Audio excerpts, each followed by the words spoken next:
दीक्षित बागडे, सहाय्यक प्राध्यापक व विभाग प्रमुख स्वर्गीय मनसरामजी पटोळे, कला महाविद्यालय, गणेशपूर, भंडारा. तर आज आपण सूक्ष्म अर्थशास्त्राचे सिद्धांत BA प्रथम वर्ष सेमिस्टर 1 तर राष्ट्रसंत तुकडोजी महाराज नागपूर विद्यापीठ नागपूर यांच्या अभ्यासक्रमानुसार आपण आज पहिलं जे युनिट आहे त्यातलं पहिलं चॅप्टर जे आहे अर्थशास्त्राचे स्वरूप व व्याप्ती याचा आपण अभ्यास या व्हिडिओच्या माध्यमातून आपण करणार आहोत.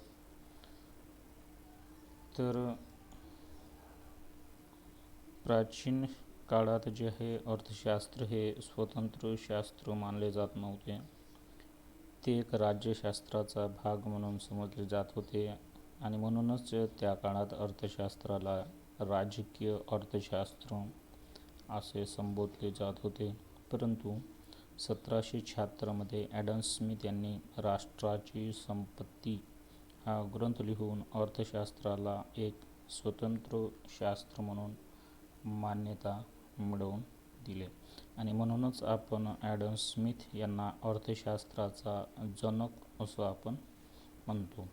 तर सर्वप्रथम आपण अर्थशास्त्राच्या ज्या वेगवेगळ्या व्याख्या वेगवेगळ्या लेखकांनी दिलेल्या आहेत त्या व्याख्यांचा आपण इथं अभ्यास करणार आहोत. तर मुळात अर्थशास्त्रीय व्याख्या ज्या आहेत त्या 3 गटामध्ये वर्गीकृत करण्यात आलेले आहेत. पहिलं म्हणजे संपत्तीवर आधारित व्याख्या, दुसरं कल्याणावर आधारित व्याख्या, तिसरं दुर्मिळतेवर आधारित व्याख्या. तर आता एक एक आपण ह्या सगळ्या व्याख्या इथं अभ्यासणार आहोत. सर्वप्रथम आपण संपत्तीवर आधारित जी अर्थशास्त्राची व्याख्या आहे तिचा आपण अभ्यास करणार आहोत. तर ॲडम स्मिथ यांनी 1776 वेल्थ ऑफ नेशन हा ग्रंथ लिहून त्या ग्रंथात आपली संपत्तीवर आधारित जी व्याख्या आहे ती व्याख्या मांडलेली आहे. तर काय म्हणतात स्मिथ? अर्थशास्त्र म्हणजे राष्ट्राच्या संपत्तीचे स्वरूप व कारणमीमांसेचे विवेचन करणारे शास्त्र होय. म्हणजेच अर्थशास्त्र म्हणजे राष्ट्राच्या संपत्तीचे उत्पादन, विनिमय व वाटणी करणारे शास्त्र होय असं ॲडम स्मिथ यांचं म्हणणं आहे. तर ही जी संपत्तीवर आधारित व्याख्या आहे त्या व्याख्येची वैशिष्ट्ये आपण इथं अभ्यासणार आहोत. एकूण 3 वैशिष्ट्ये आहेत. त्यातलं पहिलं वैशिष्ट्य की राष्ट्रीय संपत्तीला जे आहे ॲडम स्मिथ यांनी अवास्तव असं महत्त्व दिलेलं आहे आणि संपत्तीचे विवेचन करणारे शास्त्र म्हणून अर्थशास्त्र असं त्यांचं जे आहे म्हणणं आहे. दुसरं वैशिष्ट्य आहे भौतिक संपत्तीचा विचार. तर स्मिथ यांनी ज्या वस्तूंमध्ये उपयोगिता, दुर्मिळता, मनुष्यबाह्यता आणि विनिमयता ही 4 लक्षणे दिसून येतात त्यांनाच भौतिक संपत्ती असं म्हटलं आहे.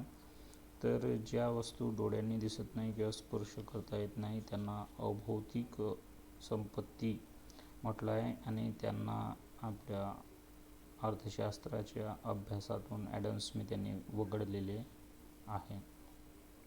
तिसरं वैशिष्ट्य आहे उत्पादन, विनिमय व वाटणीचा अभ्यास.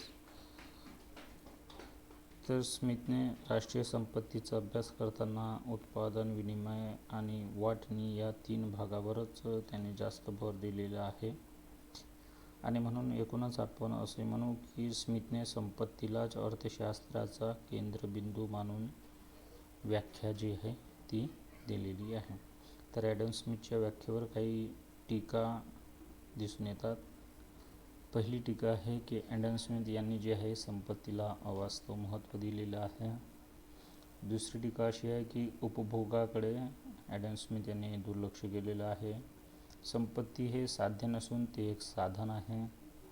चौथी टीका अशी आहे की आर्थिक मानवाची जी संकल्पना ॲडम स्मिथ यांनी मांडलेली आहे ती अवास्तव अशी आहे.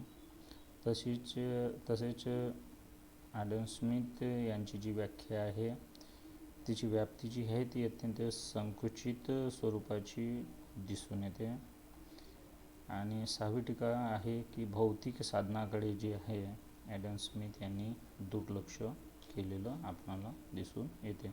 तर अशा एकूण 6 टीका आपल्याला ह्या ॲडम स्मिथ यांच्या संपत्तीवर आधारित व्याख्येवरच्या दिसून येतात. त्यानंतरची व्याख्या जी आहे ती आहे कल्याणावर आधारित व्याख्या. तर डॉक्टर मार्शल यांनी 1890मध्ये प्रिन्सिपल ऑफ इकॉनॉमिक्स हा ग्रंथ प्रकाशित करून त्यात आपली कल्याणावर आधारित व्याख्या मांडलेली आहे. तर डॉक्टर मार्शल आपल्या व्याख्येमध्ये काय म्हणतात की अर्थशास्त्र म्हणजे जीवनाच्या सामान्य व्यवसायात गुंतलेल्या मानव समाजाचा अभ्यास होय. यात मानवी कल्याणाच्या भौतिक साधनांची प्राप्ती व त्यांचा उपयोग व त्यांच्याशी अत्यंत निगडीत असलेल्या वैयक्तिक व सामाजिक प्रयत्नांचे विवेचन केले जाते. एका बाजूने तो संपत्तीचा अभ्यास होय तर दुसऱ्या बाजूने तो मानवाचा अभ्यासाचा एक भाग होय.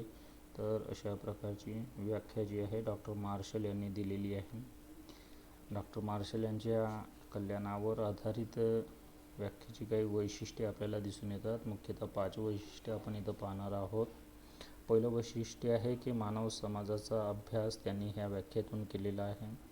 दुसरं, अर्थशास्त्र हे एक सामाजिक शास्त्र आहे हे मार्शल यांनी मान्य केलेले आहे आणि तशी मांडणी त्यांनी आपल्या व्याख्यामध्ये केलेली आहे.